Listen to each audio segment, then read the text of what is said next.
sebenarnya bisa jadi itu menjerumuskan. Iya, ChatGPT itu bukan memberikan jawaban yang 100% benar. Satu itu. ChatGPT itu metodenya adalah memberikan pilihan-pilihan. Ya kan? Katakanlah misalkan jenengan ngetik eh, coba jelaskan apa pengertian literasi neng ChatGPT. Gitu kan. Terus kemudian berdasarkan sumber A, B, C, D, E kan gitu kan. Nah, artinya apa? Kita masih harus bisa memeriksa kebenaran-kebenaran informasi yang disajikan lewat ChatGPT.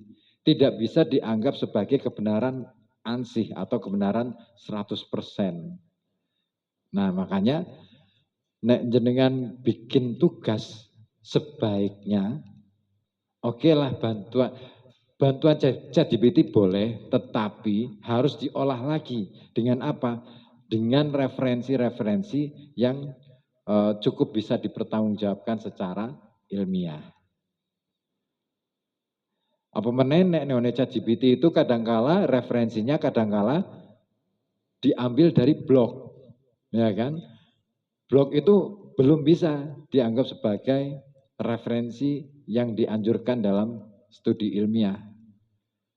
Yang paling mungkin diterima oleh kajian-kajian ilmiah itu adalah jurnal. Nah, itu pun berkelas, ada jurnal kelas nasional, internasional, bla bla bla bla. Wes angel banget lah. Ruwet banget. Makanya kenapa saya tanyakan sejak kapan manusia itu berliterasi. Nah, supaya teman-teman jadi tahu bahwa ternyata untuk mencapai apa yang hari ini teman-teman itu bisa nikmati, butuh proses panjang dalam perjalanan kehidupan manusia untuk mencapai apa yang sekarang. Oke, kita ke slide berikutnya. Ding. Nah, ada yang pernah lihat gambar ini? Mana? Siapa? Pernah lihat? Oh, LKS. Buku-buku. Wah, LKS. Oh iya ya, generasimu generasi LKS ya. Generasiku itu adalah generasi buku paket. Buku paket. Uh, ya memang susah ya. Aku membayangkan ini rata-rata kelahiran tahun berapa ini yang di sini? 2000. Aduh, ya Allah. 2006, 2004, paling tua 2004 lah ya.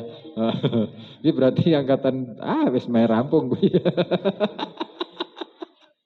Nah, betapa ya kita punya gap yang luar biasa dalam hal memahami dunia, karena dunia dalam perspektif angkatan sebenarnya dosa besar ya membanding-bandingkan antar generasi, karena setiap generasi punya zamannya sendiri, punya persoalan yang berbeda-beda. Tetapi yang perlu saya sampaikan adalah saya ingin mengungkapkan bahwa pada generasi saya yang lahir tahun 80-an, literasi kami sangat terbatas. Ya, kami tidak bisa mengakses informasi secara cepat seperti teman-teman. Karena pada waktu itu satu-satunya sumber bacaan, satu-satunya sumber literasi yang kami peroleh adalah buku. Itu pun tidak semua orang mampu beli buku. Ya kan? Nah, terus kemudian bagaimana cara kami mendapatkan informasi yang sifatnya katakanlah insidental, yang harus cepat. Kalau tidak koran, ya majalah. Itu pun masih kebutuhan tersier. Kebutuhan yang mewah, hanya keluarga-keluarga berada yang punya koran, yang bisa membeli koran, langganan koran dan majalah. Nah, terus apa satu-satunya jalan yang bisa kami nikmati untuk bisa mendapatkan sumber informasi adalah radio. Nah, jadi radio itu adalah salah satu penolong kami untuk bisa mendapatkan informasi tercepat dan terbaru. lainnya adalah televisi. Dan jangan salah ya, TV zamanku cilik kuwi ditonton rame-rame. Karena satu kampung biasanya cuman yang punya itu cuman satu orang. Jadi biyen kuwi dulu yang namanya nonton TV itu beramai-ramai, TV-nya itu dikeluarkan dari rumah gitu, di halaman rumah itu, terus kita nonton beramai-ramai kayak nonton bioskop, kayak nonton layar tancap. Itu terjadi, itu faktual, itu faktanya seperti itu. Baru kemudian tahun-tahun 90-an, mulai 90-an akhir, baru televisi menjadi bagian dari kehidupan kami sehari-hari. Kami setiap rumah boleh dibilang punya televisi masing-masing. Waktu itu masih hitam putih, belum ada warnanya. Jadi mau ada bendera merah putih tetap ireng putih. Mbok nganti ada artis yang macaknya cantiknya minta ampun tetap ireng putih. Jadi nggak akan kelihatan warna bajunya apa, nggak akan kelihatan. Itu zaman-zaman itu. Nah, setelah itu televisi sudah berganti warna, terus akhirnya tahun 2000-an awal mulai menggunakan komputer. Itu pun komputer masih sangat sedikit yang punya. Bahkan penggunaannya belum sampai yang seperti sekarang. Komputer hanya untuk membantu pekerjaan-pekerjaan administratif, ngetik, menghitung dan lain sebagainya. Belum sampai ke jaringan internet. Baru ada jaringan internet itu sekitar tahun 2000, kalau tidak salah 2003-an. Itu waktu itu sudah mulai muncul yang namanya warnet, warung internet. Nah, jadi kayak gini nih, warnet itu bentuknya gini. Jadi satu ruangan banyak komputer gitu kan. Terus biasanya nek biyen ki warnet ki nggo pacaran bareng. Ya tempat ngedit iku. Wah, iku banyak banget kejadian-kejadian aneh di warnet. Wah. Nah, satu jam itu berapa tarifnya itu ada yang 3.500, ada yang 5.000, ada yang bervariasi. Nah, begitu kemudian masuk tahun 2009 mulailah muncul gadget. Waktu itu belum gadget yang secanggih sekarang ya. Ada HP tapi hanya untuk digunakan SMS sama telepon. Teman-teman pernah menggunakan SMS? Lah itu, zaman itu cuma buat SMS sama telepon. Waktu itu harga pulsa sangat mahal. Kalau sekarang 5.000 dapat ya. Zaman itu minimal kalau mau beli pulsa 50.000. Betapa mahalnya teknologi yang harus kami bayar gitu. Nah, baru setelah itu tahun 2015 muncullah yang namanya media sosial. Nah, media sosial berkembang, tumbuh cepat banget sampai seperti yang sekarang. Nah, akhirnya teman-teman yang menikmati. Tapi kembali lagi pada slide. Nah, saya ingin ke sana sebenarnya. Inilah awal mula manusia menciptakan yang namanya tablet. Tablet itu dudu obat ya. Tablet itu tab ya, TAB, tab. Sesuatu yang digunakan untuk alat bantu untuk mencatat atau menulis atau merekam. Tab. Ini tablet tertua yang pernah ditemukan oleh para arkeolog. Nah, ini sebelum itu, nah ini ini dulu. Nah, ini tablet ini ditemukan di mana? Di Irak. Di Irak. Nah, masih ingat tuh, masih ya kan? Ini temuan dari bangsa atau peninggalan dari bangsa. Ada yang ingat? Bangsa mana? Bangsa Sumeria. Diperkirakan tablet ini berasal dari 3.500 sebelum Masehi. Jadi sebelum ada Nabi Isa. 3.400 sadurunge Nabi Isa lahir. Nah, carane ngitung gitu. Segampangnya itu. Nah, apa isi dari tablet ini? Tablet ini berisi tentang cerita dan juga ratapan tentang peristiwa banjir bandang. Banjir bandang yang menutupi seluruh dunia. Tapi bukan periodenya Nabi Nuh. Nah, ini periodenya Gilgamesh. Dan ini ditulis dalam bentuk puisi. Boleh dibilang ini adalah puisi tertua di dunia. Nah, dari catatan ini kemudian kita bisa jadi tahu bahwa ternyata manusia pada tahun 3500 sebelum Masehi sudah menyadari pentingnya pencatatan. Nah, oke. Kita temukan jawaban sementara bahwa manusia sudah berliterasi sejak tahun 3500 sebelum Masehi. Catat dulu. Tapi itu bukan jawaban. Itu bukan jawaban untuk pertanyaan tadi. Sejak kapan manusia berliterasi? Ada tablet yang lebih tua lagi. Next. Nah, ini dia tabletnya.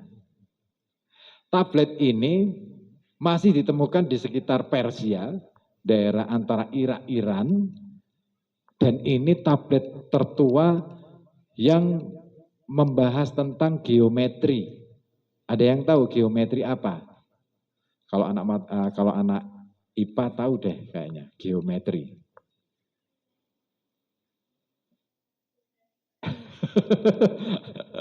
Oh ini nggak ada anak IPA ya? Waduh, salah jurusan aku. Ini masih isinya IPS, TKJ, terus apa meneh? Broadcasting,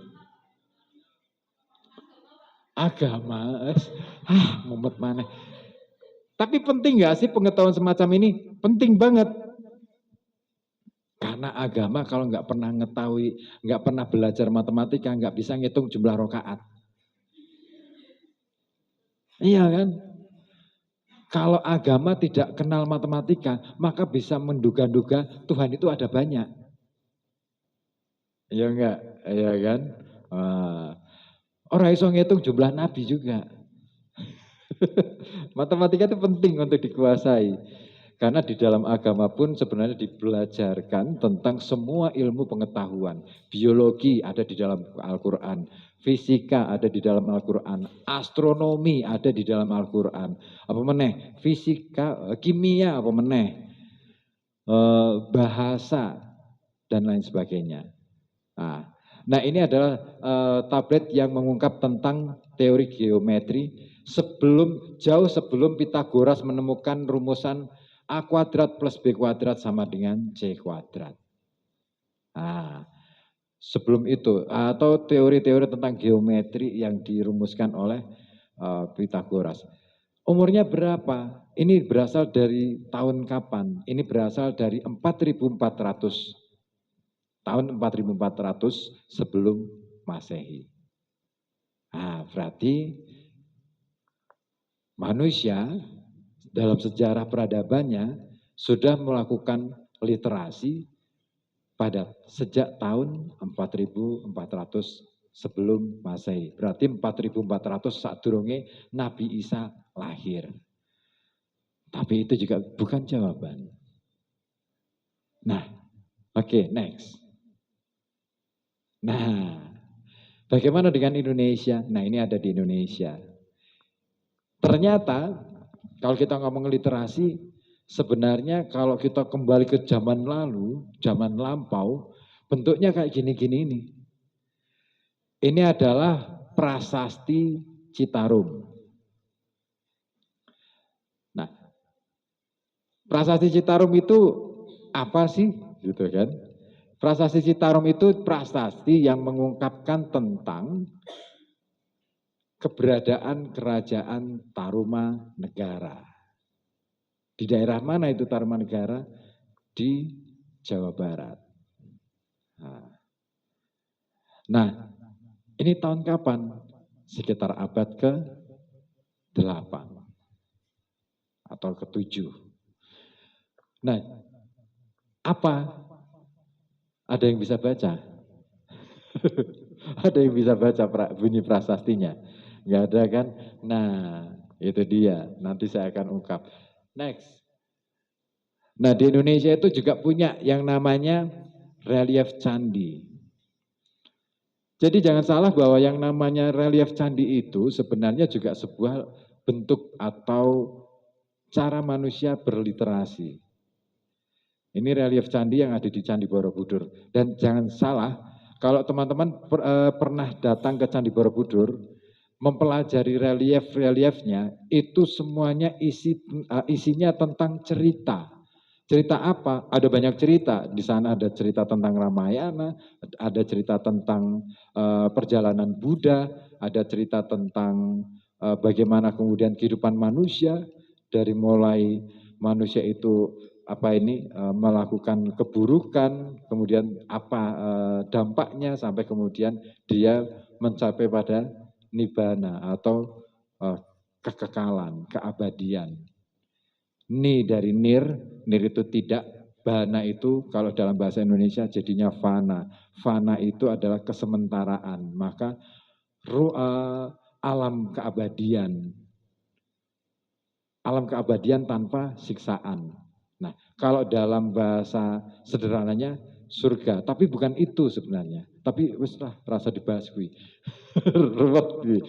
Nah, di relief ini kita bisa menangkap bahwa ternyata bangsa kita ini sebenarnya bangsa yang maju loh sejak dulu. Apa buktinya? Bangsa kita sudah mengenal teknologi roda. Roda itu nggak gampang gawe ini. Mbok pikir bahwa teknologi paling canggih di dunia yang pernah kamu temukan apa kira-kira? Paling jajet ya. Ya kan?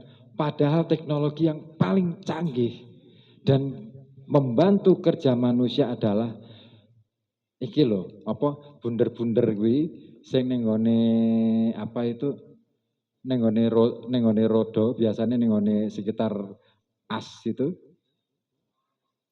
Bukan lahar. Bunder-bundere. Ayo kayak bola-bola itu. Penambur. Itu teknologi paling canggih ditemukan oleh manusia. Kalau enggak ditemukan penambur, menungso ora iso gawe roda, ora iso gawe motor. Itu. Satu itu. Teknologi yang kedua adalah yang paling canggih apa lagi? Teknologi yang paling sederhana tapi canggih banget. Dan sampai sekarang masih digunakan. Dan konsepnya masih digunakan. Apa coba? Ya kan? Iki literasi ini kudu beneran gitu. Sing gondondomi iki lho apa Jal? Nyak jarum dom. Itu teknologi paling canggih. Pernah bayangin rak gawe dom sekecil itu dengan logam? Nggak pernah bayangin kan? Tapi kenapa manusia bisa sampai mencapai pada puncak pencapaian itu? Bagaimana kemudian bisa membuat jarum? Nah, itu dia. Sekeren itu sebenarnya penemuan-penemuan. Nah, roda kalau nggak ada penambur nggak akan bisa jalan. Maka teknologi paling sederhana tetapi yang paling canggih karena bisa membantu semua pekerjaan manusia adalah penambur. Nah, dengan kata lain, lewat relief candi ini relief Candi Borobudur, dan Candi Borobudur itu dibangun di abad ke-7 sampai 8 selama 100 tahun dibangun. Ngeri ya, orang kaya IKN.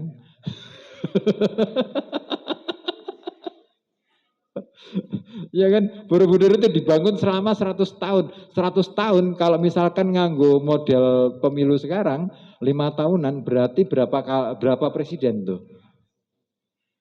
Ya kan? 20 presiden. 20 presiden itu Borobudur baru jadi. Dan itu berkelanjutan proyeknya. Orang ganti presiden terus ganti proyek gitu.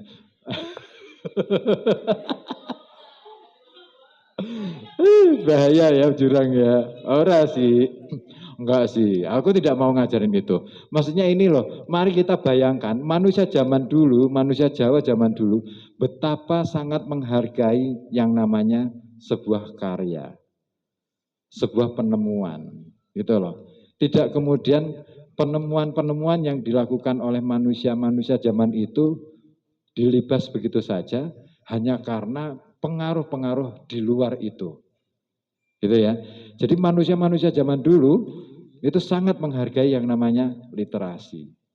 Nah, salah satu bentuk literasi di era dulu selain mengenal aksara atau huruf dengan model digambar tapi timbul lewat batu-batuan. Nah, ini juga literasi. Jadi literasi kita ini sebenarnya sudah punya dasar yang kuat kalau bangsa kita ini. Dan tahu, Anda perlu tahu bahwa yang namanya Candi Borobudur, setiap relief itu adalah panel-panel, panel-panel yang mengisahkan cerita-cerita tersendiri. Ada ratusan cerita yang dipanelkan, yang dipasang ke dalam relief-relief Candi di Borobudur. Jadi Borobudur kalau kita mengkajinya sebagai literasi, itu adalah semacam buku besar raksasa yang bentuknya adalah, literasinya adalah bentuknya ini, relief. Nah selain relief, Candi Borobudur itu kalau Anda pernah mempelajari lagi, itu juga digunakan sebagai arloji atau jam, penanda waktu raksasa. Dan itu menggunakan 3 sistem kalender sekaligus, ada kalender matahari, kalender bulan, dan kalender astronomi. Nah, keren kan kita? Nah makanya banggalah kamu jadi orang Indonesia, gitu loh. Banggalah menjadi orang Nusantara. Oke, next. Nah, ada lagi bentuk literasi yang lain. Ini adalah naskah kuno dari Lampung.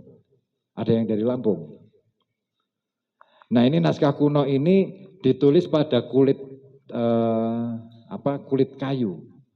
Isinya apa? Isinya adalah tentang metode pengobatan. Nah, jadi boleh dibilang ini adalah, jadi kata siapa kita itu nggak punya buku kedokteran? Ada nyatanya. Di Lampung sudah punya. Cuman, nah problemnya adalah kita ini kalah saing bagaimana kemudian membuat naskah-naskah kuno kita itu menjadi dasar sains. Semua ilmu pengetahuan yang kita kembangkan hari ini berangkat atau berawal dari pengetahuan barat, kan begitu ya. Nah, sementara pengetahuan-pengetahuan dari timur, katakanlah dari bangsa sendiri, tidak pernah dianggap ada. Bahkan dianggap, alah itu tahayul, alah itu sesuatu yang nggak mungkin, mustahil dan lain sebagainya. Kalau mustahil, bagaimana dengan naskah ini? Naskah yang mengungkap tentang metode pengobatan. Ini naskah diambil dari daerah Lampung. Nah, sudah tidak terbaca, karena apa? Kita sudah nggak kenal aksaranya. Ya kan?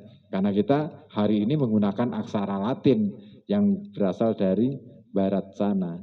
Kita tidak pernah menggunakan aksara kita sendiri. Di antara sekian banyak teman-teman, aku yakin sing iso maca Hanacaraka sapa, Cung? Masih bisa. Wes bagus. Nek isi-isa berarti si apik. Tapi hampir rata-rata, nek cah Kalongan, aku yakin Siti lah berapa persen yang masih bisa membaca Hanacaraka. Next.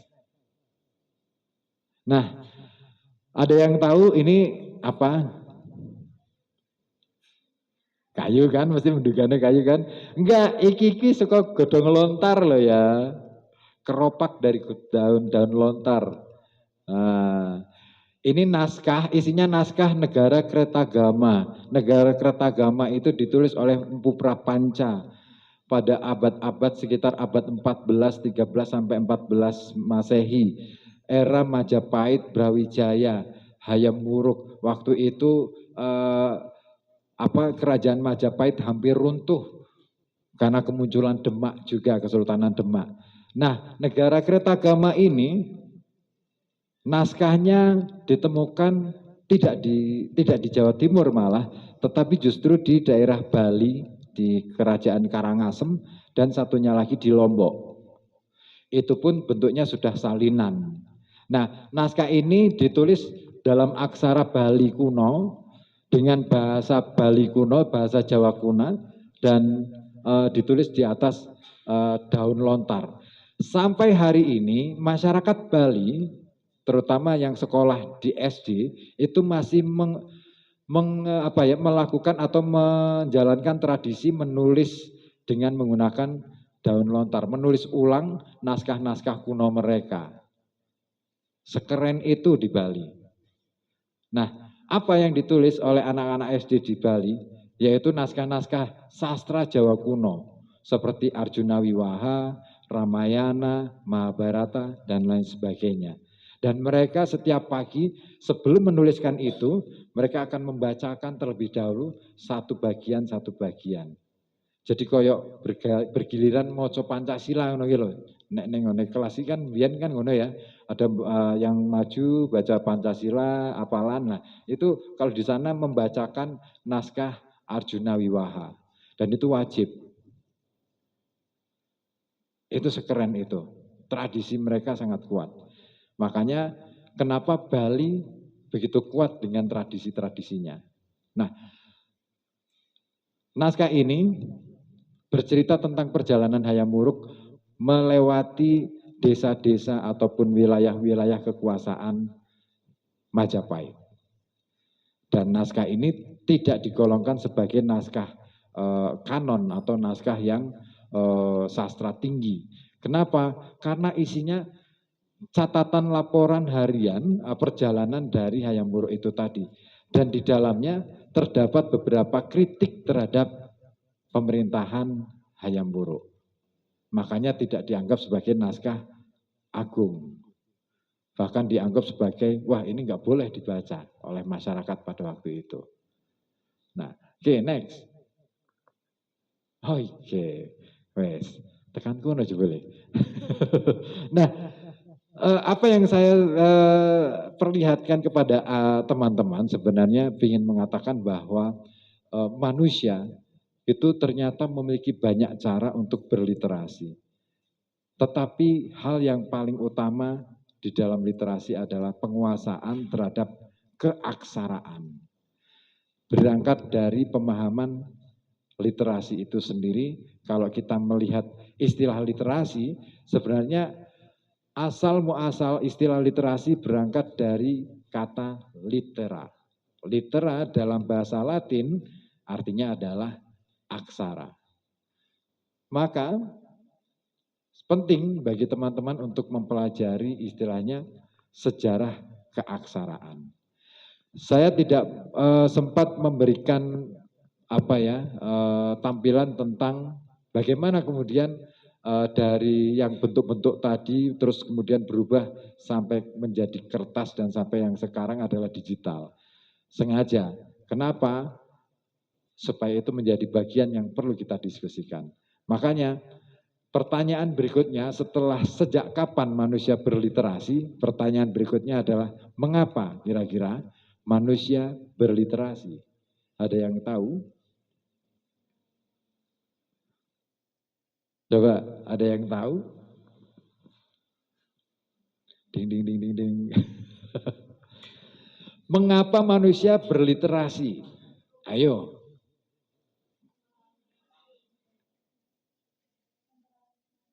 Memperoleh informasi, oke, itu tujuan. Alasannya apa? Alasannya? Kiki nek nyatet ki nggo apa, Jal? Kan beberapa kali kan kamu selalu bikin story, gitu kan, story WA, terus kemudian apalagi bikin status di Instagram dengan foto dan caption. Kuwi nggo apa sih janjane? Mengabadikan. Nah, itu dia. Manusia ternyata sangat menyadari tentang ketidakabadiannya. Maka mereka membutuhkan sebuah cara untuk mengabadikan namanya, pokoknya semua yang tentang dirinya. Nah, persoalannya adalah seabadi apa? Seabadi apa dirimu kelak? Nah, iki sing dadi persoalan ya. Kenapa? Oke, hari ini mungkin setiap orang punya akun Twitter, punya akun Facebook, Facebook kayaknya sih sudah nggak pakai ya teman-teman ya. Instagram paling, terus kemudian TikTok dan lain sebagainya. Tetapi jangan lupa, itu semua siapa yang punya?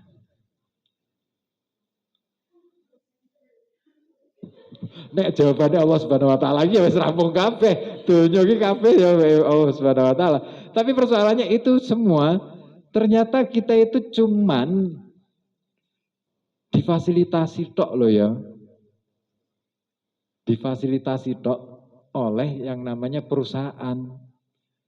Jadi apapun yang kalian tulis, apapun yang kalian bikin dalam media akun-akun media sosial kalian itu adalah semua akan menjadi miliknya dari perusahaan.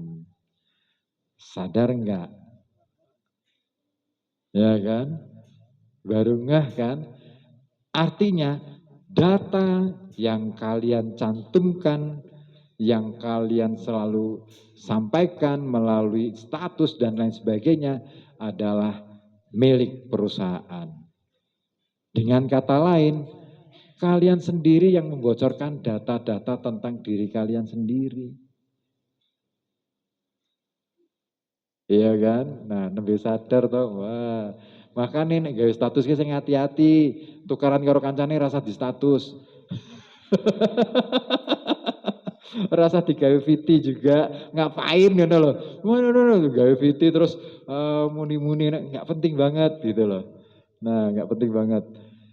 Nah, itu dia bahwa ternyata kita sekarang bukan milik kita sendiri, tetapi kita sudah dikuasai oleh perusahaan-perusahaan itu tadi. Nah, saya ingin mau ngomong bahwa kira-kira dengan literasi digital, terutama di penggunaan media sosial, dan metode yang kuno, katakanlah dengan mencatat, dengan membuat buku dan lain sebagainya, lebih aman mana? Mencatat sendiri kan, di dalam buku, kemudian dicetak dan lain sebagainya. Artinya apa? Kita perlu yang namanya filter di dalam menggunakan literasi digital, terutama dalam bermedsos. Dan satu hal, ada jutaan naskah yang berasal dari Indonesia, dari Nusantara ini. Ada sekitar berapa ratus juta ya. Kalau yang diketahui itu baru 25 juta naskah yang hari ini masih tersimpan di perpustakaan Leiden di Belanda. Dan baru dikembalikan nggak ada separuhnya. Naskah-naskah itu sebagian mulai didigitalisasikan, mulai dipotret dan kemudian bisa kita akses melalui internet. Tetapi jangan lupa bahwa digitalisasi literatur atau literasi, contoh sederhananya gini, ada nggak yang pernah di sini ada yang lulusan pondok pesantren? Kalau ada pasti pernah baca yang namanya kitab kuning.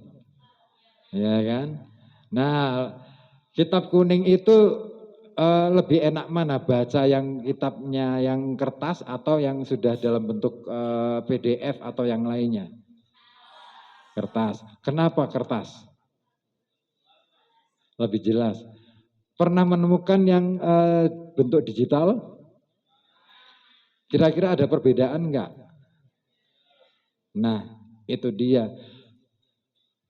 Ketika digitalisasi literatur atau literasi yang itu dilakukan, itu biasanya potensi kesalahannya ada. Kenapa? Kita nggak tahu apakah memang ada kesengajaan atau memang karena keteledoran manusia. Kita juga nggak tahu apakah mungkin karena sistemnya yang menolak. Ya kan? Makanya wong sing nulis wae kadang kala keliru kok. Tapi sih mending karena ditulis itu masih ada koreksi akhirnya.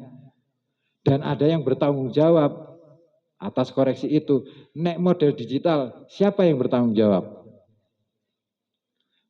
Ya kan? Makanya kita perlu hati-hati ketika kita menggunakan media-media digital di dalam berliterasi. Kuncinya itu sih.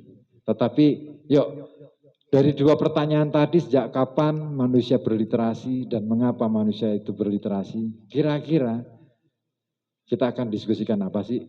Next, mari kita diskusikan tentang apa itu literasi dan bagaimana itu literasi. Saya tunggu pertanyaan-pertanyaan dari teman-teman. Saya tidak memanfaatkan waktu secara maksimal untuk paparan ini karena saya ingin istilahnya mengajak teman-teman untuk lebih banyak sharing. Karena saya yakin teman-teman ini punya banyak problematika. Soalnya wajah ini ketoknya bermasalah kabeh gini. Iya, wajah-wajah bermasalah semua loh iki. Tekor ini iki dengan tidak punya keyakinan diri yang 100% gitu loh. Mlebu kuliah ning kene iki ana sing mungkin karena satu tuntutan bapak gitu. Yang kedua melu kancane, yang ketiga wis daripada nganggur nah gitu. Yang keempat ben ora ketok nek aku ki nganggur ning omah ngono gitu. Nah, atau yang lainnya. Nah, problem-problem itu harus selesai teman-teman karena kalau tidak selesai pada jenjang berikutnya, semester berikutnya itu akan menghambat proses-proses berikutnya, terutama pada saat kuliah nanti. Ingat, pada masa kuliah biasanya masa-masa paling menjenuhkan adalah masa-masa semester 4 menuju ke semester 5. Gue bosen banget. Begitu masuk ke semester 5 sudah mulai mikir, aduh bakal istilahnya nggarap skripsi. Masuk ke masa skripsi, kapan lulusnya ya, kapan rampungnya ya. Terus baru gue malas-malasan garape. Akhirnya orang rampung-rampung. Iya, saya S1 itu lulus 7 tahun. 14 semester. Tapi itu bukan prestasi, karena masih ada yang lebih lama lagi. Kakak tingkat saya lulus itu 32 semester. Nah, keren kan? Nek saya kira itu 14 semester itu sudah enggak harus lulus. Ya kan? Harus lulus, setelah itu terserah sih pilihannya, mau lanjut S2 atau mau jadi ibu rumah tangga. Iya loh, ibu, kan ini ibu-ibu ya kayak. Istri saya itu lulusan S1 dan memilih untuk jadi ibu rumah tangga. Why? Pekerjaan yang paling mulia adalah menjadi ibu rumah tangga. Tapi aku nggak nganjurin dia jadi ibu rumah tangga loh. Dia itu dulu pernah kerja ngajar di sekolah, terus kemudian sudah dapat NUPTK istilahnya, apa sih nomor pokoknya ngono kuwi lah, aku nggak ngerti.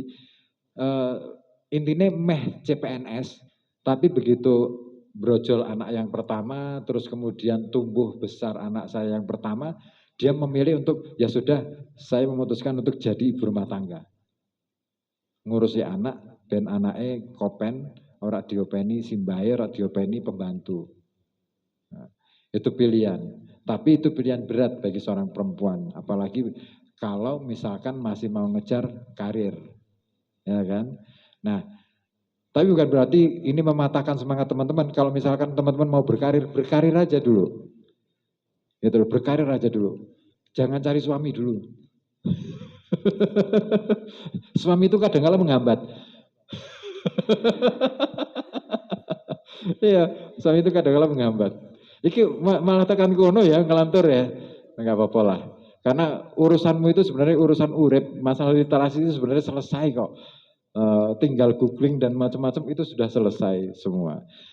Oke, saya kira itu tidak patut kalau misalkan saya berpanjang-panjang kata. Nanti jatah kita untuk diskusi habis gitu. Saya ingin ada banyak respon dari teman-teman biar saya nanti tanggapi satu persatu sehingga apa yang kita diskusikan pada pagi hingga siang nanti benar-benar bermanfaat buat teman-teman. Nah, buah kedondong, buah salak. Cakep. Tuku neng pasar, ya. Beli sendiri.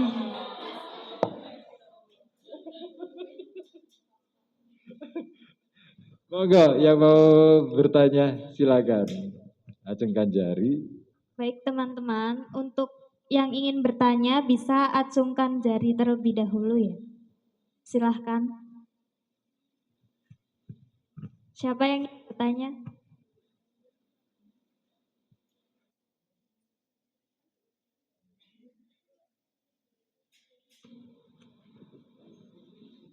Perkenalkan nama ya, Kak.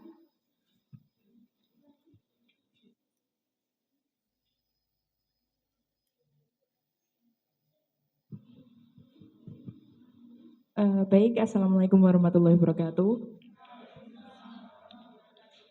Perkenalkan, nama saya Fadina Amelia, biasa dipanggil Dina. Izin bertanya.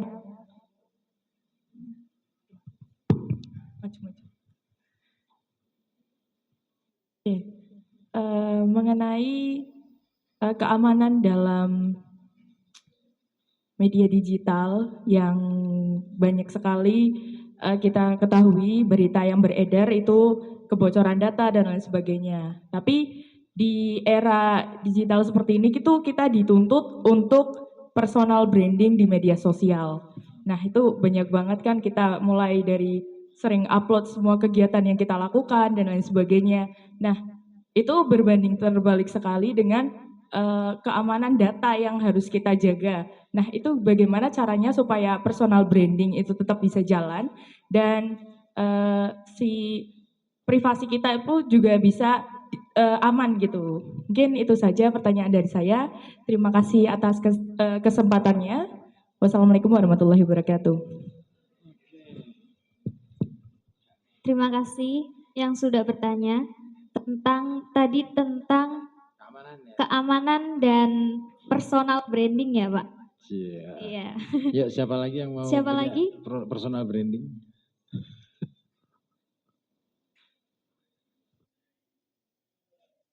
Oh, sambil nunggu yang lain deh ya, mungkin Iya, saya tanggapi aja dulu ya.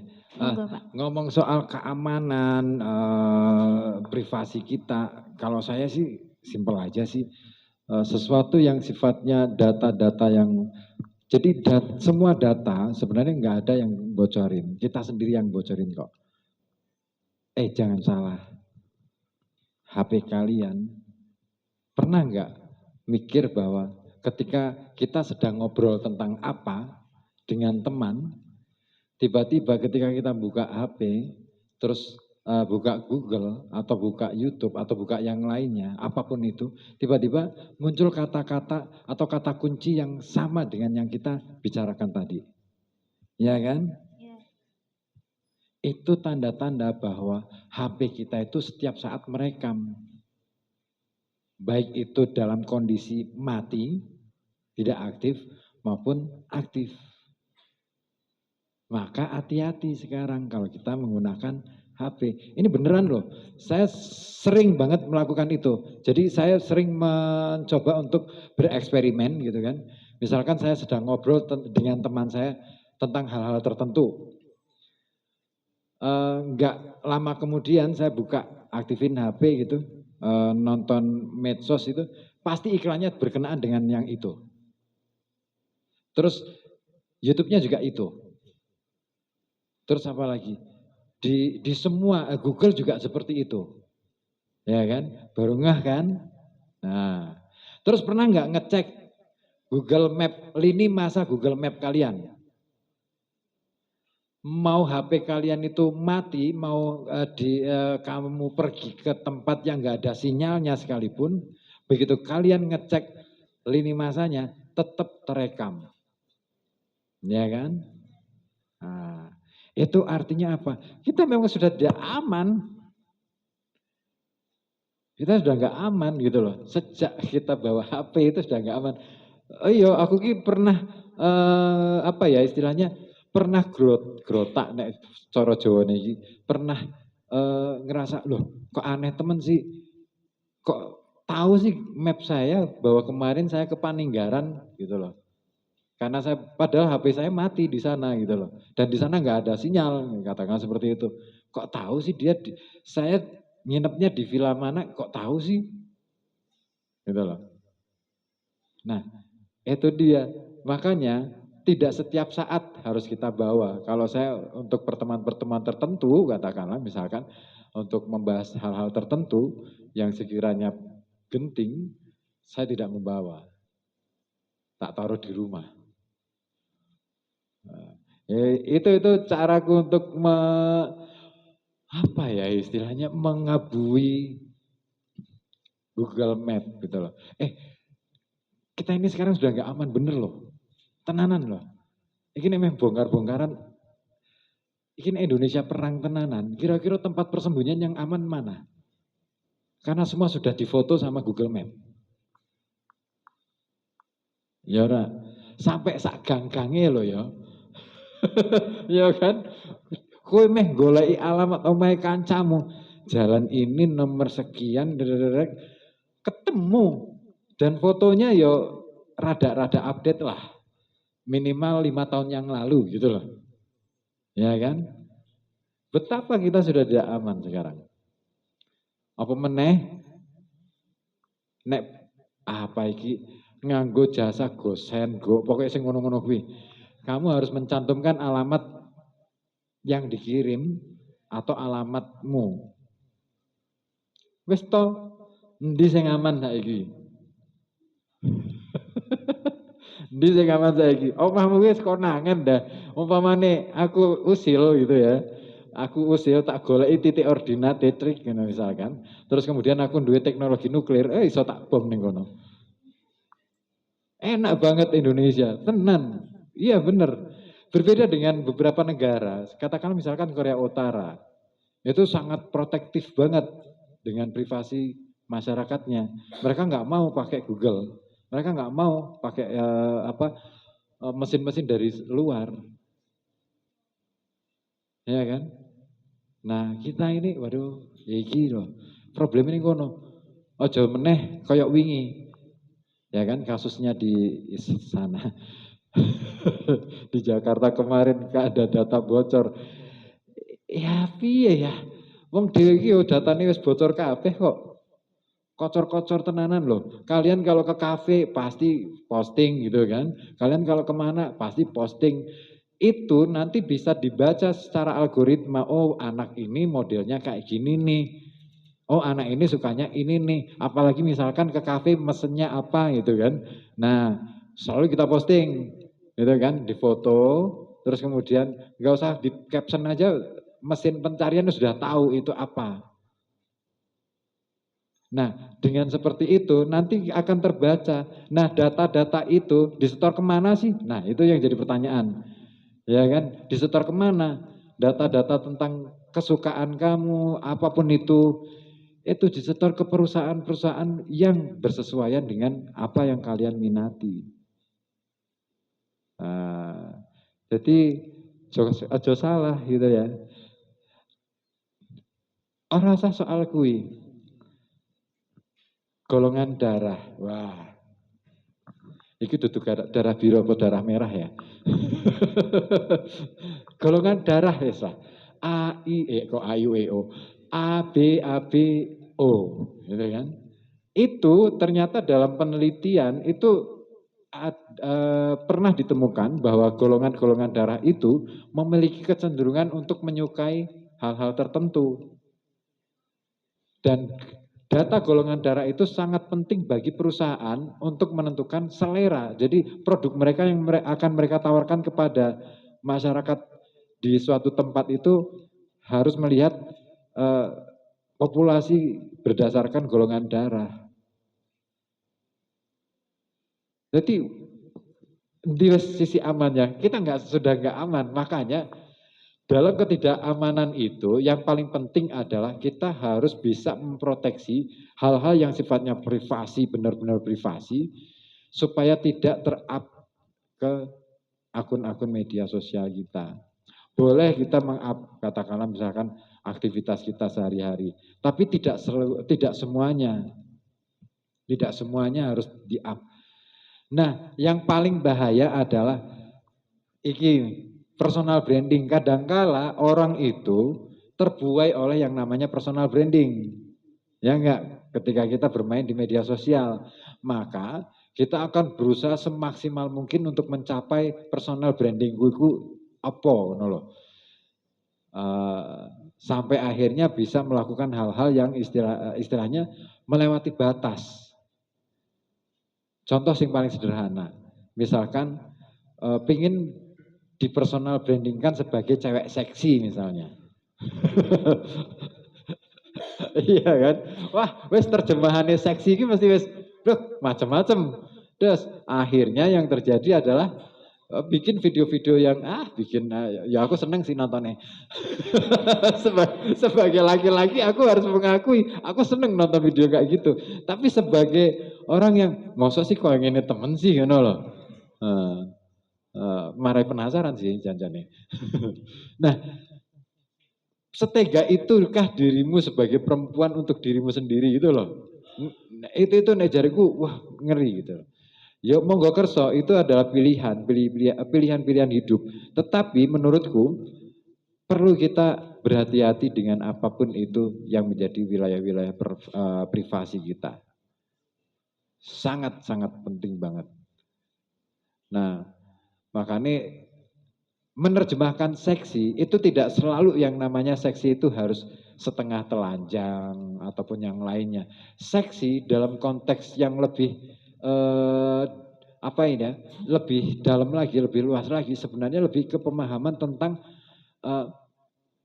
bagaimana dia itu memiliki sesuatu yang menarik tanpa harus membuka-bukaan gitu loh.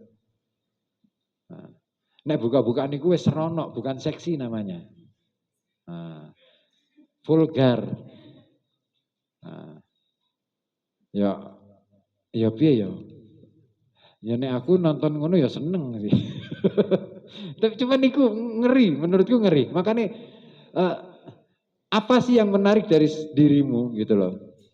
Nah, sama dengan ini, pemahaman tentang mana yang lebih penting. Cowok ganteng atau cowok keren? Cowok keren. Cowok keren itu apa kira-kira? Pintar. Terus tanggung jawab. Berarti tahu ditanggung jawab ya. Orang.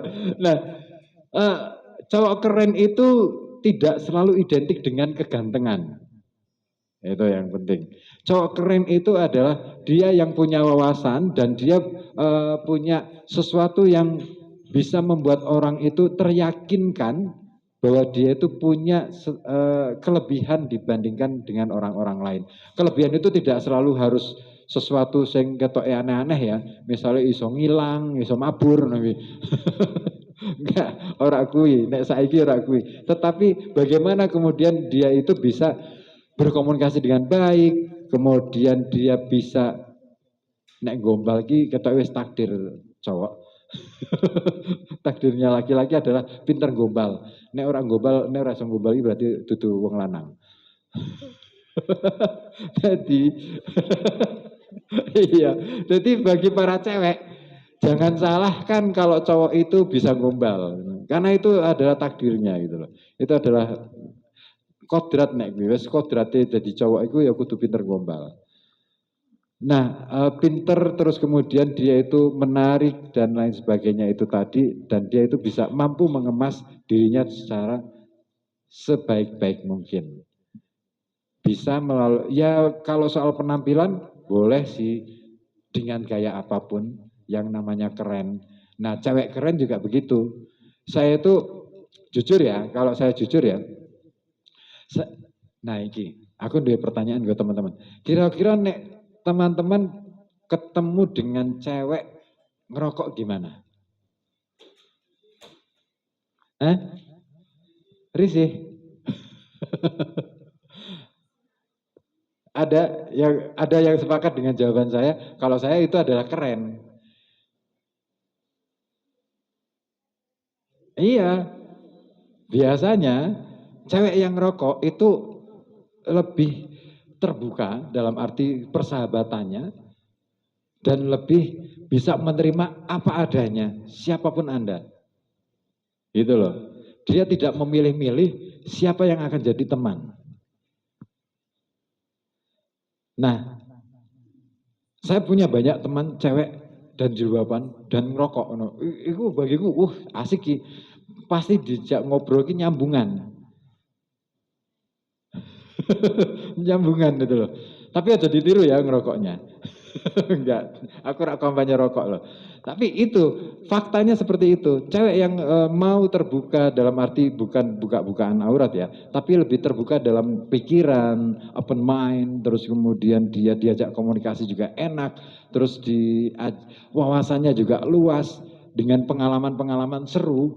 Itu bagi saya lebih menarik daripada cewek yang katakanlah hanya menampilkan pesona kecantikannya. Kalau kecantikan itu bisa dipoles. Tapi kalau karakter, itu enggak. Itu tulus dari dalam. Iya, cewek yang rokok itu, aku enggak ngerti. Saya selalu ketemu dengan cewek-cewek yang seperti itu tuh, dan mereka sangat terbuka. Asik banget. Asik banget. Banyak loh ya. Orang aku tuh Jakarta, ini Pekalongan ya oke, you know loh. Oke. Dan itu asik banget ngobrolnya, asik tongkrongannya tuh ya asik banget. Jadi mereka juga mau istilahnya belajar, katakanlah bertanya itu bukan hal yang bikin malu, nggak jaim, itu yang paling penting. Itu yang paling penting. Tapi dia tahu diri. Nah, dia tahu diri, tahu batas. Beberapa teman-teman saya itu tahu batas mana yang wajar, mana yang sudah tidak wajar. Maka dia selalu punya jarak itu. Jadi tidak selalu yang kayaknya negatif itu selalu negatif. Saya ingin ngomong itu aja sih sebenarnya. Jadi kita jangan pernah menjudgment seseorang hanya dari apa yang tampak di luar. Nah, itu sih bukan jawabannya, muka-muka.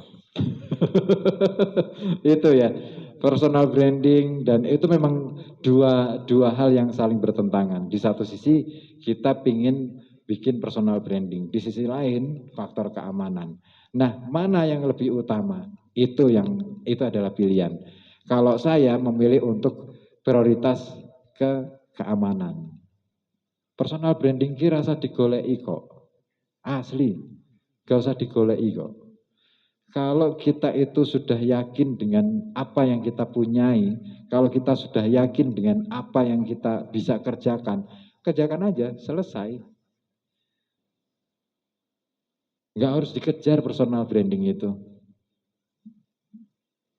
Itu paling penting itu kalau kita mau menemukan personal branding itu temukan passionnya dulu. Kita punya passion di mana? Paling penting itu. Nah, bagaimana cara menemukan passion? Nah, kadangkala kita harus melakukan dua hal yang kita sukai, terus kita bandingkan mana intensitasnya yang paling banyak dan produktif. Nah, kalau itu ada salah satunya, maka ya pilihlah itu. Kalau misalkan masih belum ditemukan, maka cari lagi yang lain, kegiatan yang lain. Pokoknya sering aja berkegiatan. Jangan sibuk bikin pencitraan. Gak penting banget. Kalau pencitraan nanti nyalon aja. Maksudnya itu nyalon itu kan bisa krembat atau yang lainnya gitu kan. Oke, itu ya. Moga-moga tidak menjawab. Ya, silakan ada lagi yang lain, monggo. Silakan.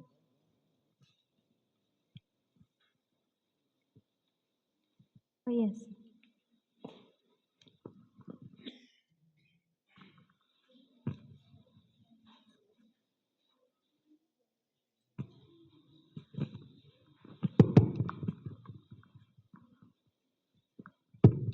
Izin bertanya, Pak.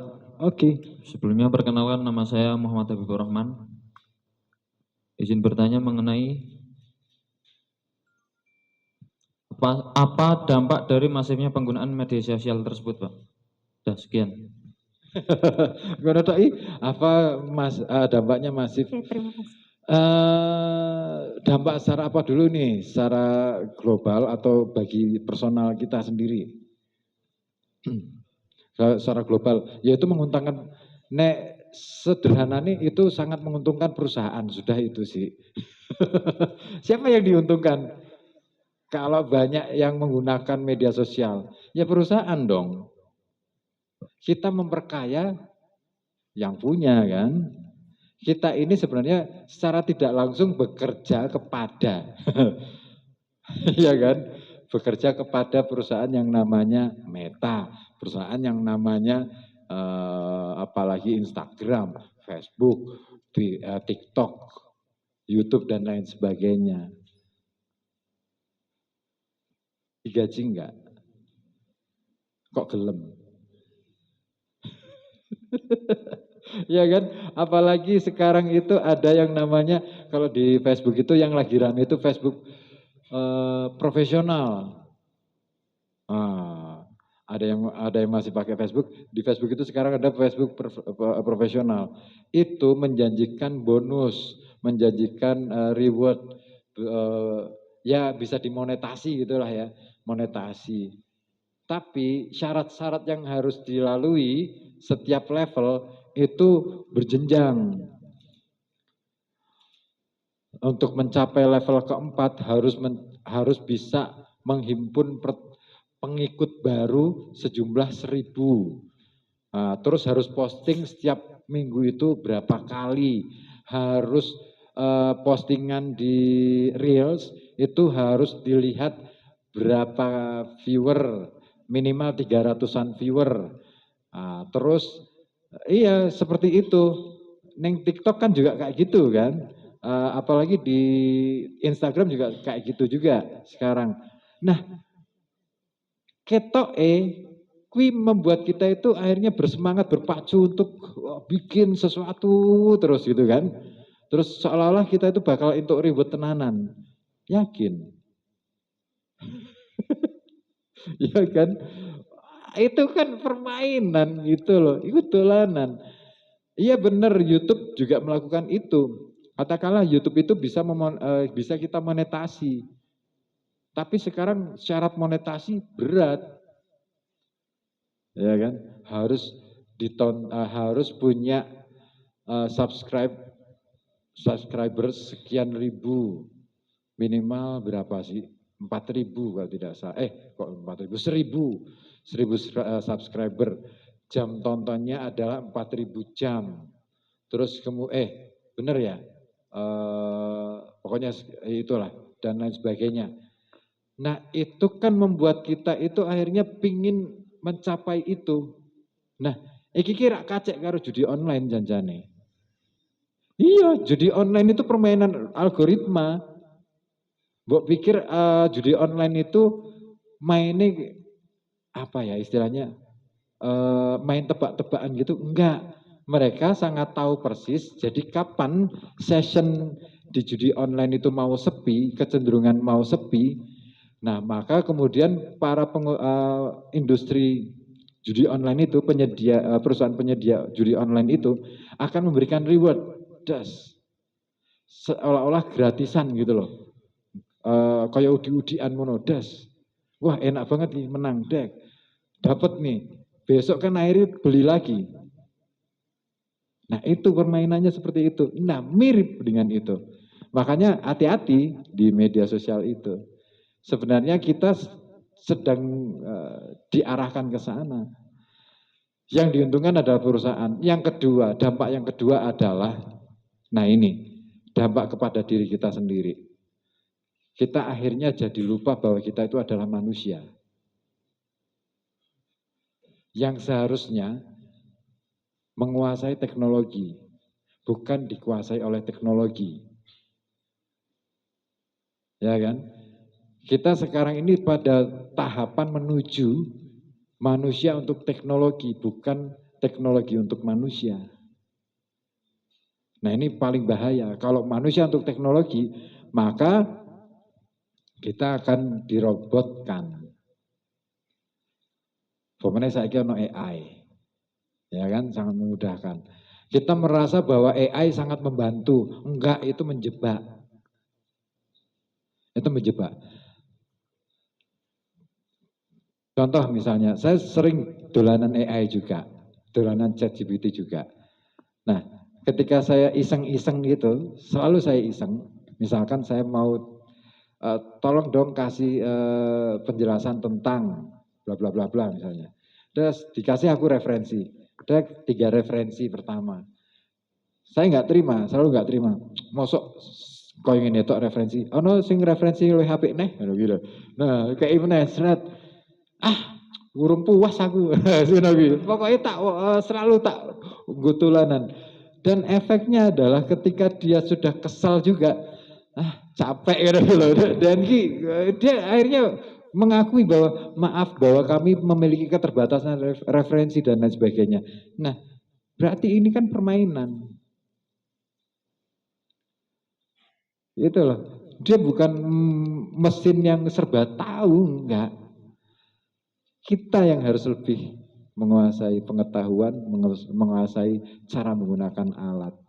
Jangan sampai ya, nek corone wong tani ngono, pacul kira mungkin nek pacul kita itu bisa menggunakan pacul dengan benar, maka kita tidak akan rekoso saat macul. Tapi kalau kita nggak bisa menggunakan pacul, dhewe iki sing kepacul gitu loh.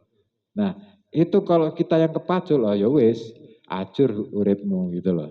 Nah, sama dengan teknologi yang kita gunakan hari ini.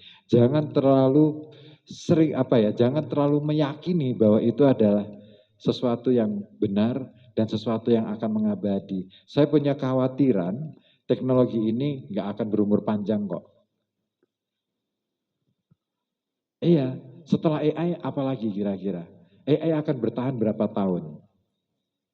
15 tahun, 10 tahun, atau 5 tahun, atau bahkan mungkin 2025 selesai.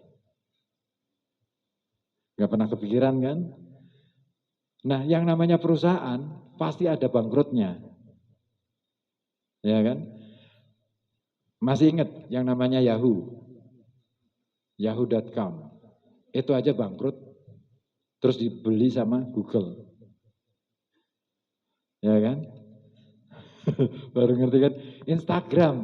Instagram itu awalnya tidak gabung ke Meta, nggak gabung ke Facebook.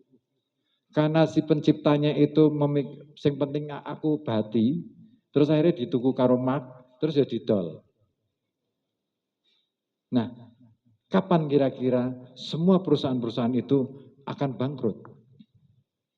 Ingat, hari ini kondisi ekonomi dunia sedang payah, sedang krisis-krisisnya. Amerika masih punya tunggakan utang banyak.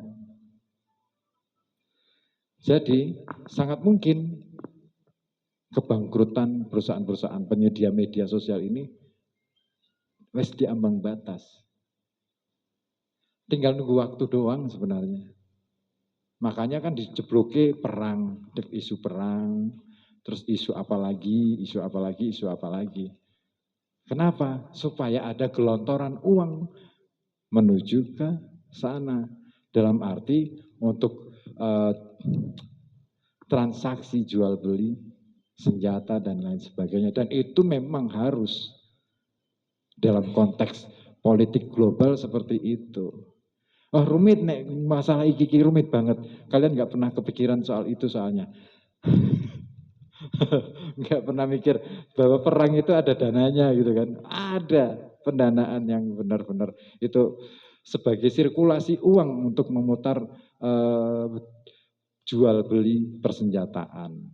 Nah, salah satu persenjataan yang sebenarnya digunakan adalah termasuk gadget yang kalian gunakan. Dulu itu adalah alat-alat untuk spionase. Sekarang dijual bebas. Nah, itu wis rasa didawak-dawake, bahaya. Itu gitu sebenarnya itu efek dampak bahayanya jauh lebih besar daripada positifnya. Positifnya lebih pada bagaimana kita mengendalikan penggunaan itu secara maksimal. Itu sih. Sama dengan pisau. Pisau itu kira-kira lebih banyak bahayanya atau lebih banyak manfaatnya? Lebih banyak potensi bahayanya lebih banyak. Karena tanpa kita menggunakan untuk membunuh saja itu bisa melukai kok. Ya kan? Dideleh ning ngone lantai jebret kecocok jebret, metu getih gitu kan. Apa meneh dinggo mateni, tambah sangsaya negatif gitu loh. Nah, kita yang harus bisa mengendalikan teknologi itu. Itu jawaban saya, semoga aja tidak memuaskan. Baik, terima kasih Bapak. Ada yang ingin bertanya lagi? Satu orang penanya lagi. Ya, silakan.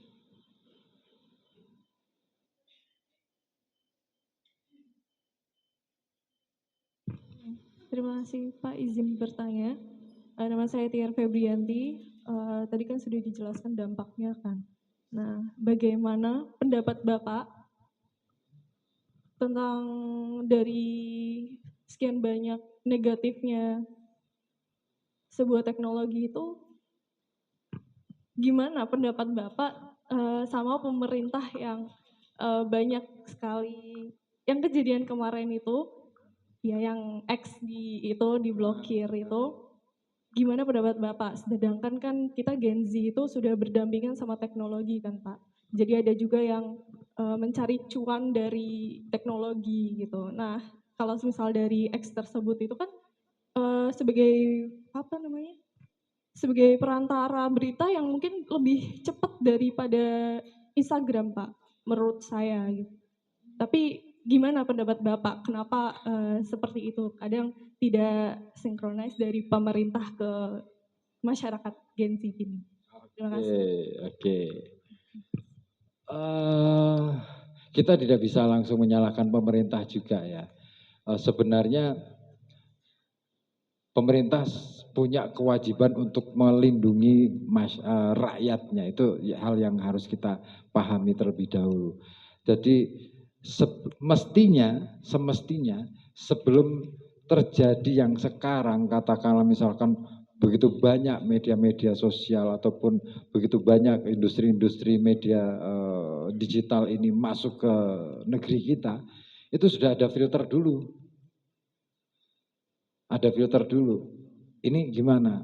Misinya apa? Tapi saya yakin sebenarnya itu sudah dilakukan. Cuman kan persoalannya gini. Yang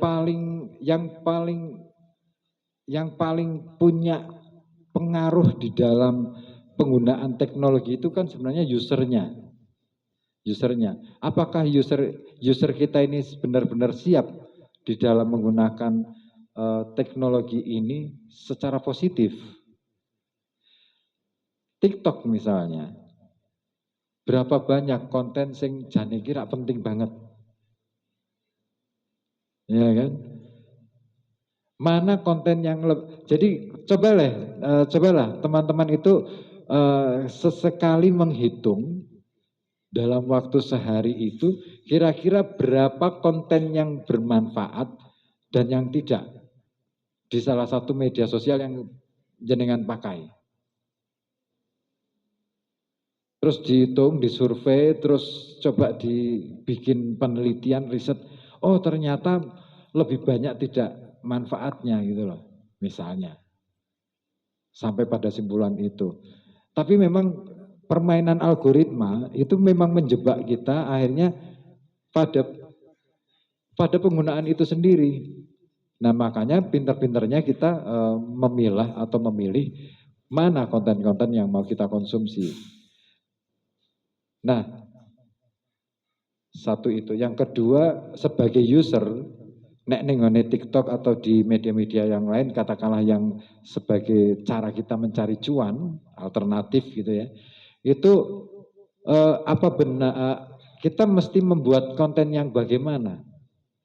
Itu juga harus kita pikirkan. Artinya, kalau kita sudah tahu bahwa ternyata banyak yang tidak bermanfaat, banyak yang bikin apa ya, bikin tambah kita itu urepe tambah ruwet gitu loh. Karena mosok sih ruwet lagi ruwet-ruwete ono wong jogetan ono ning TikTok ono kan tambah ruwet gitu ya. Rumangsane iki urip ki pengine banting HP nek aku ono ora wong jogetan ono. Nah, itu hal yang apakah kita akan meniru hal yang seperti itu hanya demi cuan? Kan paling ning Indonesia kan paling unik ya, negara paling unik itu adalah Indonesia. Kenapa? Konten sing ora ono manfaate itu sing paling viral. Dan yang paling banyak peluang cuannya ketimbang konten-konten sing tenanan gitu loh. Digarap tenanan, nganggo mikir tenanan, terus ngejak mikir tenanan. Lebih banyak orang itu mengonsumsi yang seperti itu.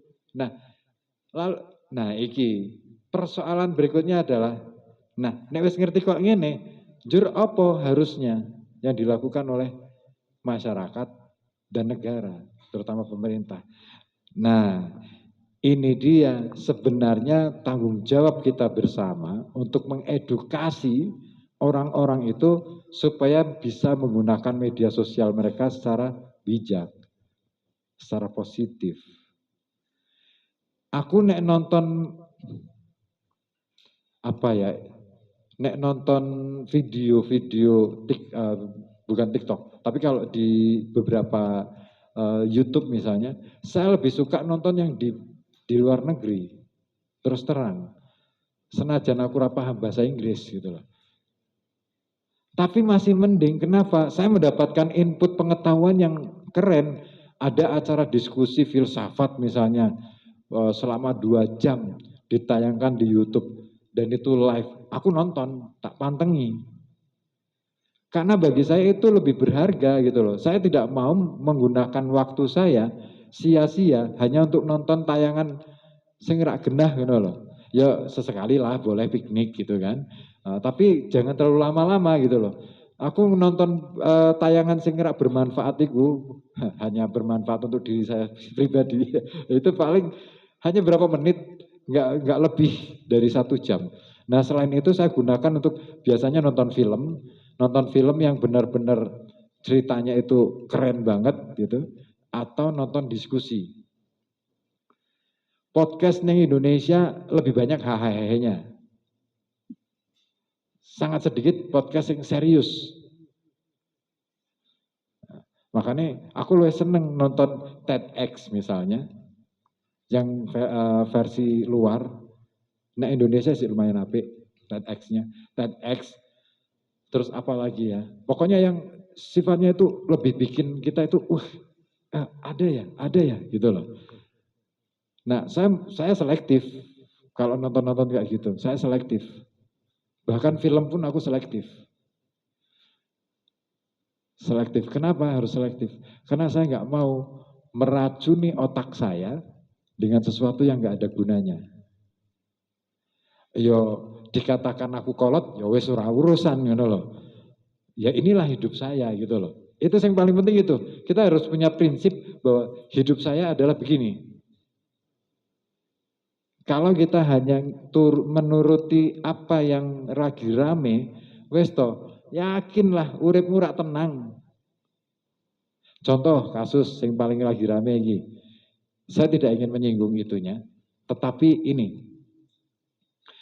Di tayangan-tayangan manapun hari ini sedang rame-ramenya isu tentang katakanlah misalkan masalah nasab kemarin-kemarin gitu kan. Kalau kita terseok-seok pada persoalan itu, aku yakin, kita mesti bingung, aku kudu melu sopo, kan gitu ya. Iya kan, saya harus ikut yang mana, yang ini apa yang itu atau yang ini, gitu kan. Nek aku nggak mau peduli urusan itu.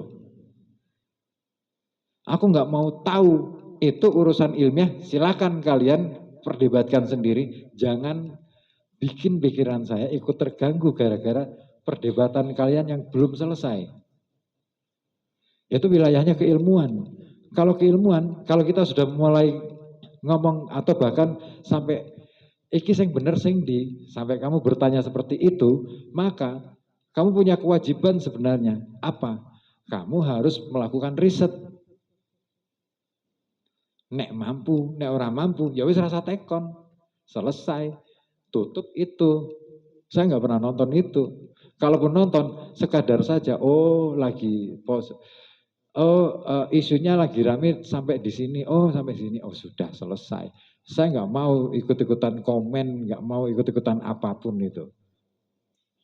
Nah, lebih baik saya ngomeni tentang wingi kasus yang lagi rame di Kesesi itu, ada seorang laki-laki yang kemudian dituduh mencuri meri anak bebek itu, terus kemudian meninggal sehari setelah dipukuli sama warga. Wah, itu aku melu komen nek kuwi. Kenapa? Karena ada informasi yang dimunculkan di media sosial waktu itu, sehari setelahnya, judulnya bahwa informasi tentang pengeroyokan itu adalah hoax. Dan di dalam berita itu ditulis bahwa hoax yang menyatakan hoax itu adalah pihak-pihak terkait. Nah, akhirnya saya komen, Mbok ya yang bijaksana, nggak bisa dong institusi itu menjudge sebuah informasi hanya berdasarkan temuan sementara. Nggak bisa. Kalau masih sifatnya sementara, maka harusnya yang dilakukan oleh instansi terkait itu adalah mengatakan bahwa kami sedang menelusuri kasus ini. Untuk selanjutnya masyarakat dimohon tenang, tidak terlalu bereaksi. Selesai. Nggak usah ngomong, itu hoax. Itu bisa dituntut balik loh. Kalau sudah ngomong hoax itu, karena itu sudah menjudge. Nah, makanya hati-hati kalau kita itu bermedia sosial. Itu, kalau saya itu. Jadi pertanyaannya apa, Mam? Pertanyaannya apa, Mam?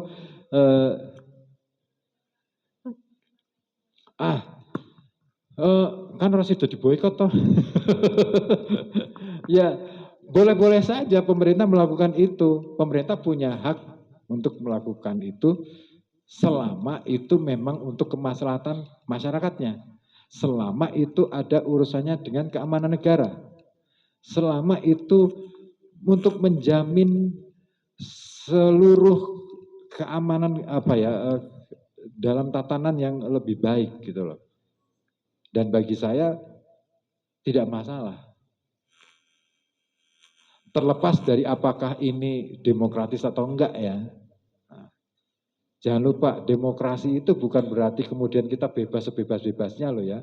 Ada konsekuensi dari setiap apa yang kita putuskan. Nah, makanya kalau media-media sosial ini sudah dibebaskan di Indonesia, ya gunakanlah secara positif. Jangan gunakan untuk yang lain gitu loh. Nah, itu yang jadi persoalan. Neng Indonesia ki, wah ya Allah Gusti, Masya Allah asik banget nih nonton medsos ki. Wah asik banget ya gitu. Nah itu yang menjadi PR buat kita bersama. Saya kira itu jawaban saya. Jadi tidak masalah. Negara Arab membatasi pun tidak masalah. Boleh-boleh saja. Sistem pun bisa berganti kok. Tidak selamanya akan seperti ini terus. Gitu. Saya kira itu. Ada lagi yang lain barangkali? Sebelum kita akhiri. Sampai jam berapa saya? 1 menit lagi. Jam sudah 30 sudah selesai. Oke, ada lagi? Atau saya ke moderator, monggo.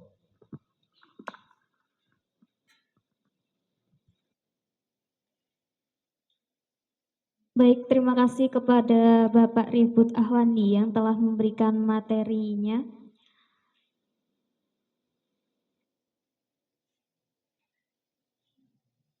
Saya ucapkan terima kasih kepada teman-teman. Gimana nih? Udah pada paham belum apa yang disampaikan?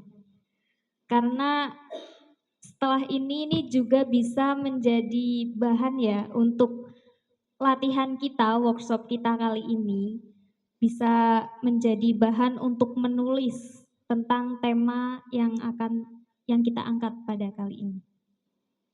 Oke, sebelumnya saya akan membacakan kesimpulan pada workshop dan diskusi kali ini. Kesimpulan mengenai literasi digital merupakan proses panjang dari zaman dahulu hingga sekarang. Dari mulai 4000 sebelum Masehi, adanya penemuan artefak kuno di berbagai negara yang muncul, kemudian ada seperti lanjut dengan media seperti koran, radio, TV, sampai sekarang di era digital dengan menggunakan media sosial. Manusia berliterasi bertujuan untuk mencari informasi dan itu sangat penting untuk kita sebagai manusia sangat penting untuk mempelajari literasi. Kemudian dalam literasi digital kita harus bisa memilih dan memilah antara privasi dan untuk branding diri. Literasi digital juga memiliki banyak dampak positif dan negatifnya. Jadi kita harus bisa memperhatikan. Dan bisa menggunakan media sosial dengan bijak serta cerdas. Satu lagi, teknologi untuk manusia, bukan manusia untuk teknologi. Terima kasih.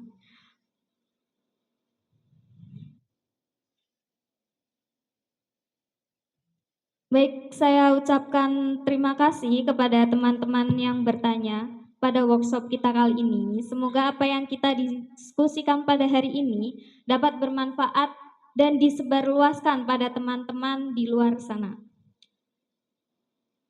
Dan terima kasih juga kepada Bapak Ribut Ahwandi yang telah memberikan ilmu kepada kita semua tentang literasi digital, masifnya penggunaan media sosial oleh Gen Z. Dan saya Hikmatun Salimah selaku moderator pada workshop Akta Beraksara pamit undur diri. Mohon maaf bila ada kesalahan kata ataupun kekurangan yang kurang berkenan di hati teman-teman semua. Kurang lebihnya mohon maaf. Wassalamualaikum warahmatullahi wabarakatuh.